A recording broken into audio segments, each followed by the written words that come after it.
pay for the shift from efficiency to resilience? That's the question the Financial Times is asking, and that's the theme for this week's First Things First. What were the Financial Times getting at? Well, all across the world, inflation is soaring, people have been asked to pay higher and higher prices, and in retaliation, government is asking companies to cut prices, have all sorts of caps and ceilings on what they are asking consumers to pay, and the hope is that will lead to greater resilience across the economy. And housing, of course, we're looking at a rent freeze in Scotland, a rent ceiling in England for social housing. We will see how that works out. But resilience means more than just cost. I went to a presentation by the people building ferries in Scotland, and they used resilience in an engineering sense, which is very different from the way we commonly understand it.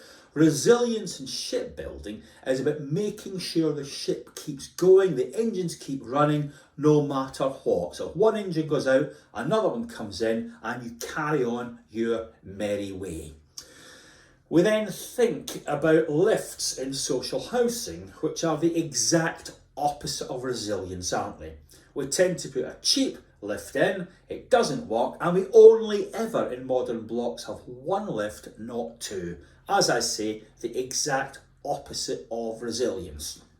I was at a session on Saturday with Quajo. He was magnificent as ever, but it's a litany of woe, tale after tale of poor performance and poor resilience across housing organisations right across the United Kingdom. And I was looking again at the impact assessment the English government has put out for its proposed rent ceiling. At no point does it mention quality.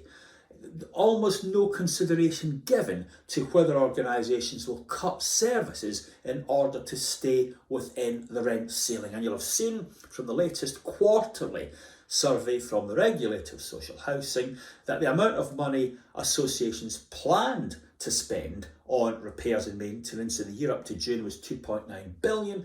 The amount of money they actually spent was 2.3 billion. So we're slipping already before we hit further problems this winter. So we're great at enforcing a rent cap. We're not anywhere near as good at pushing quality and keeping the stock in the right sort of conditions so Quajo can go on with other parts of his life.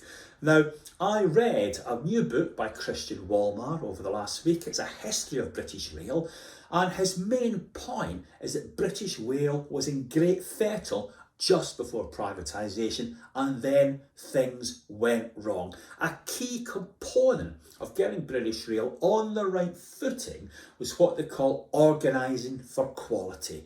They grew their own managers, graduate training schemes, they brought in leaders from other industries, they adopted all the practices of Japanese companies that were leading the way at that time, and they had a bit of investment. Mrs Thatcher, yes, Mrs Thatcher put 700 million in to building a new depot in South London. Subsidy in the railway was the lowest in Europe, so there were problems, but my goodness me, in the opinion of experts, the 1994 timetable was the best in the history of the railways, and you saw what happened next. Yes, I think a rent ceiling is a good thing for our hard-pressed tenants. Yes, I think we need to apply a ceiling to the charges for shared owners, but I also think there's a crying need to improve standards, and I think we should rally around what Christian Walmart called organising for quality, and that's what HQN will be thinking about over the next couple of months. Thanks for your attention, and I hope to see you again very soon.